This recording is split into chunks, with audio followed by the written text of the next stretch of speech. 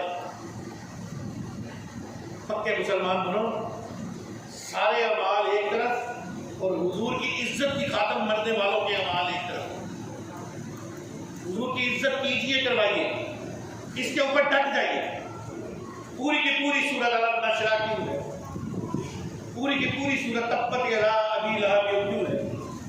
پوری کی پوری سورت سورہ کوثر کیوں ہے؟ یہ ساری حضور کی شانیں تو ہیں.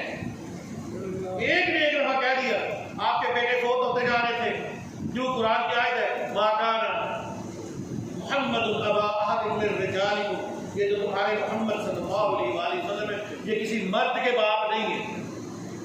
مرد کے باپ اس لیے آپ کے بیٹے چھوٹی عمر میں فوت ہو گئے تو انہوں نے کہا جی عربی میں اب تک کا لفظ استعمال ہوتا ہے جس کی نسل ختم ہو جاتی ہے، اس کو کہا جاتا ہے ایک ابو جہل وغیرہ بکواس شروع کر دی وہ جی محمد کے تو بیٹے فوت ہو جاتے ہیں تو یہ تو ابتر ہو گئے.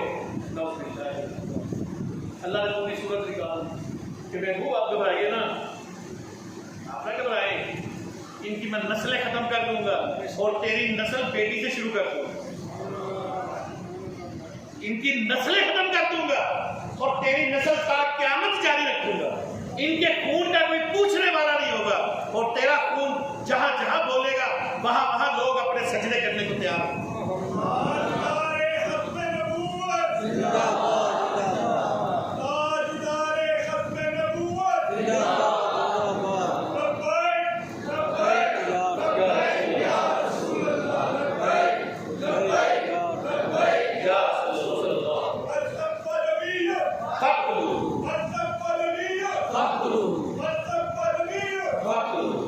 سورہ کوثر کیوں ہے قرآن؟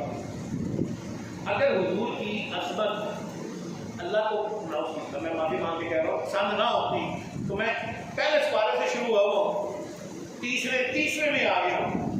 یہ ساری کی ساری آیتیں میرے نبی کی شان بیان کر رہی اور میں نے کوئی بھی بات ڈھک چھپ کے نہیں کی، کمزور آواز میں نہیں کی کہ کہیں ریکارڈنگ میں کہیں تھوڑی سی بھی گڑبڑ ہو جائے گی جو مولوی تو ڈنڈی مار گئی. اس مولوی نے کوئی ڈنڈی نہیں ماری بلکہ آپ کو آفرز کی ہے کہ یہ سوشل میڈیا انتہائی برا ہے. جب اس کے اوپر گند چل رہا ہو اور یہ سوشل میڈیا انتہائی اچھا ہے جب حضور کی عظمت کی باتیں ہو رہی ہیں تو آپ کو 20-20 ہزار روپیہ ہر بندے کے پاس نہیں ہے کہ وہ 20-20 ترجمے خریدنے کے لیے 20-20 ہزار روپیہ خریدے. تو میں نے آپ کو 2 ترجموں کی آفر دے دی، ایک لقد نصرکم اللہ ببدر وانتم اذلہ 4تھے پارے میں اور ایک 30ویں پارے میں بدعا ووجدک ضالا فہدی. ابھی اور بھی بڑی آیتیں ترجمہ کرنے کے لیے نا، قرآن کا ترجمہ کرنے کے لیے انسان کے پاس علم کے ساتھ ساتھ اللہ تعالیٰ کی رفعت، اللہ تعالیٰ کی کیا عظمت ہے اسے وہ پتہ ہونا چاہیے. مثال کے طور پہ واللہ خیر الماکرین، یہی لفظ ہے کیا مگر ومکر اللہ واللہ خیر الماکرین. تیسرا پارہ ثلاثہ، جہاں پہ ثلاثہ مکمل ہوتا ہے وہاں پہ یہ اور کافروں نے مکر کیا. ان لوگوں نے کیا ترجمہ کیا؟ اور کافروں نے مکر کیا اور اللہ نے بھی مکر کیا. مکر اردو کا لفظ ہے. مکر کس زبان کا لفظ ہے؟ اردو کا لفظ ہے. اور اردو میں مکر مکار کو کہتے ہیں اور اللہ مکار نہیں ہے، نعوذ باللہ. سیدی مرشد امام اہل سنت اعلیٰ حضرت نے ترجمہ کیا اور کافروں نے مکر کیا اور اللہ تعالیٰ نے خفیہ تدبیر فرمائی. اور اللہ تعالیٰ نے خفیہ تدبیر فرمائی. اچھا یہ لوگ بڑے سیاح ہیں. پہلے ان کے پرانے ترجمے میں کچھ لوگوں نے ترجمہ بدل لیا، خاص کر جو سعودیہ سے قرآن چھپتا ہے نا، اس میں انہوں نے یہ کیا کیا، اعلیٰ حضرت کا یہ ٹکڑا لے لیا کیونکہ یہ اللہ کی عظمت تھی. لیکن جہاں نبی کی عظمت کی باتیں وہاں انہوں نے وہی رکھا ترجمہ. وہاں انہوں نے یہی ترجمہ رکھا ہے جو میں نے پہلے آپ کو بتایا. لیکن ہو سکتا ہے میں یار جھوٹا ہوں، تو آپ لوگوں کو میں نے پورا اجازت دی ہے، آپ تحقیق کر کے میرے پاس آئیے گا اور کہیے گا مولوی تیری ایک گال سچی سی. انشاءاللہ آپ کے منہ سے یہی نکلے گا، اس لیے آپ میرے پاس آئیں گے. کیونکہ بندہ آدھا ہوتا ہے جدوں کوئی پوائنٹ لگ جاتا ہے، جدوں لگتا ہی نہیں کہ یار مولوی دی حال ہی نہیں کرتا. سچ تے سچ، سچ تے سچ، سچ تے سچ، اینے سچ تے سچ تے پتر کڑوے ہوندے نے نا. اپنے مسئلے چھڑنے پائیں گے. مسئلے کے حق ایک ہی ہے بس. جس مسلک میں حضور کی عزت ہوگی وہی مسلک کے حق ہے. جس مسلک میں اہل بیت کی عزت ہوگی وہی مسلک کے حق ہے. جس مسلک میں صحابہ کی عزت ہوگی وہی مسلک کے حق ہے. جس مسلک میں اللہ کے ولیوں کی عزت ہوگی ان کو بابا نہیں کہا جائے گا، ان کو جھوٹا نہیں کہا جائے گا، وہی مسلک کے حق ہے. باقی سارے مسلک جو ہیں ہمارے نزدیک فیل ہیں اور حضور کی حدیث کے عین مطابق ہے. یہ 73 فرقے بنے گے، 72 جہنمی، صرف ایک جنتی. یا رسول اللہ وہ کون ہوگا؟ جو میرے اور میرے صحابہ کے نقش قدم پہ ہوگا. اچھا اس کا کبھی ترجمہ کیا آپ نے؟ میرے اور میرے صحابہ کے نقش قدم پہ ہوگا. میرے حضور کے نقش قدم پہ چلنے والے سنی، اہل سنت، سنت پہ چلنے والے اہل سنت، اور میرے صحابہ. صحابہ ایک ہے کہ سارے ہیں؟ کتنے؟ بہت سارے. جماعت ہو گئی، بولو ایک جماعت ہو گئی. اہل سنت و اہل جماعت، یہ تو عقیدہ ہمیں حضور سے ملا ہے جو مجھ پر اور میرے صحابہ کے نقش قدم پہ ہوں گے. تو بھائی ہم تو صحابہ کے نقش قدم پہ ہیں. جب بات حضور کی آ جائے ہم کسی کا لحاظ نہیں کرتے. سامنے سگا باپ بھی آ جائے تو ہم لحاظ نہیں کرتے. جب بات حضور کی آ جائے تو جو لحاظ کرے گا وہ اپنا نقصان کرے گا، اس کا عقیدہ خراب ہو جائے گا، اس کی آخرت خراب ہو جائے گی. جب بات حضور کی آ جائے استاد کے سامنے بھی کھڑے ہو جاؤ، پرواہ نہیں ہے. وہ استاد کے لانے کا قابل ہی نہیں ہے جو حضور کی عزت میں بات کر دے. جو خلاف بات کر دے اس کو وہی پہ سنا کے ختم کر دو گا، وہ تمہارا کچھ نہیں بگاڑ سکے گا کیونکہ تم نے بات حضور کی ہے. دوستو کافی وقت آپ کا لے لیا. 12 بجے ٹھیک انشاءاللہ صلاۃ التسبیح پڑھی جائے گی. ٹھیک ہے جی. اس کے فوراً بعد صلاۃ التسبیح کے بعد ہم چھوٹا سا ذکر کرتے ہوتے ہیں، ذکر کریں گے. ذرا ٹائم نہیں لگے گا انشاءاللہ. اور ذکر کے بعد دعا مانگی جائے گی، لنگر کی تقسیم ہوگی. اس کے بعد آپ کو فارغ کر دیا جائے گا. میرا خیال ہے زیادہ سے زیادہ 12:35 تک ہم لوگ 12:40 تک ہم فارغ ہو جائیں گے انشاءاللہ. تو ابھی میرے پاس 15 سے 20 منٹ ہیں. تو آج کی سب سے اہم چیز رہ گئی وہ ہے درود و سلام. درود و سلام کے 2 شعر پڑھ لیتے ہیں، ایک دعا آپ مانگ لیتے ہیں. جن کا وضو نہیں ہے، وضو تازہ کرنا ہے، وہ اتنی دیر وضو تازہ کر لیں. ہم اتنی دیر سلام پڑھ کے تو ایک دعا مانگ لیتے ہیں. ایک دعا ہم صلاۃ التسبیح کے بعد مانگ لیں گے. دعاؤں کی رات ہے، بار بار دعائیں مانگیں گے اپنے لیے، اپنے ملک کے لیے، اپنے ماں باپ کے لیے، اپنے عزیزوں کے لیے. اللہ تعالیٰ اس ملک کو سلامت رکھے اور حضور کی عزت کو سلامت رکھے. حضور کی عزت ہوگی تو ملک سلامت رہے گی، اور اگر حضور کی عزت ختم ہوتی جائے گی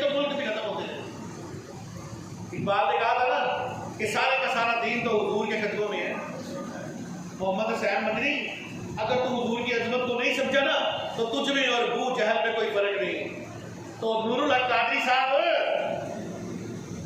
تسی بھی سن لو قادری کیوں جی تسا بھی سن لو وطن نہیں پہلے کی ہے حضور دی عزت پہلے کی ہے حضور دی عزت تے جے تسی بھی دیکھو بھی بات اصول کی کرے یہ نہیں کہ جب سنی کی باری آئے تو فتوا ٹوٹ جاؤ وہ پرانے وہ ججوں والی بات نہ کرے جج کی بیوی روے تو انہوں چھڑ دیو ڈاکٹر عافیہ صدیقی صدیاں تو رو رہی ہے تو انہوں چھڑیا نہیں غریب بچیاں سائی والیاں اج بھی رو رہی ہیں انہوں نے باپ نے انہیں انصاف نہیں ملیا تو جج کی بیوی روئی تھے وہ ججوں والی عدالتیں نہیں وہ ججوں والی عدالتیں نہیں ہمیں چاہیے ایسی عدالتیں ہمیں نہیں چاہیے ہمارا ہم الحمدللہ اہل حق پہ ہیں ہم فتویٰ دیں گے تو اس فتوے کی آڑ میں جو آئے گا وہ کافر ہو ہم نے محمد حسین مدنی کو یہ فتویٰ دیا محمد حسین مدنی نے کہا آپ کرنا اٹھا کے کتابیں دیکھ لیجیے دیوبند کا بہت بڑا مولوی تھا اس نے کہا کہ وطن پہلے ہے حضور کی عزت بعد میں تو اقبال زندہ تھے اقبال نے شعر لکھ دیا فارسی میں مجھے نہیں آتی فارسی جیسے کہ لکھا ہے پڑھ کے سنا دے یہ غلطی نہ میں ادھر لکھ لیا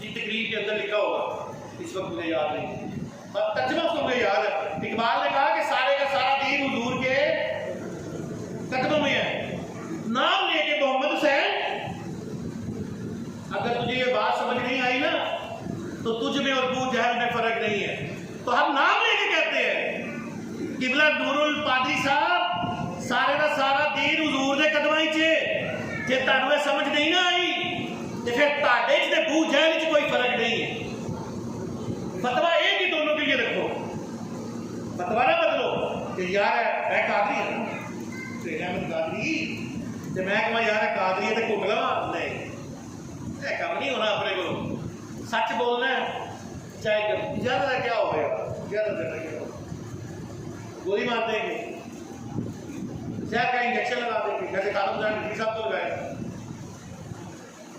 اس سے زیادہ کیا کریں گے جیل میں جا کے سزائیں دیں گے اس سے زیادہ کیا کریں گے لیکن نبی کی نام لیتے ہوئے مریں گے نا تو انشاءاللہ تعالیٰ غازی علم دین شہید خود نبی ملنے آیا کرتے تھے جیل میں یہ جیل والے بتاتے ہیں غازی ممتاز کو حضور کا کئی دفعہ دیدار ہوتا تھا اور جیلر کہتا ہے میں جب جاتا تھا جیل میں خوشبو آ رہی ہوتی جب میں جاتا تھا جیل میں خوشبو آ رہی وہ خوشبوئیں کتوں آ رہی ہیں جب جلوے حضور دے ہوں گے تو خوشبو ہی ہوں گے تو بھائی ہم بھی مرنے کے لیے تیار ہیں دو سے سلام کے پڑی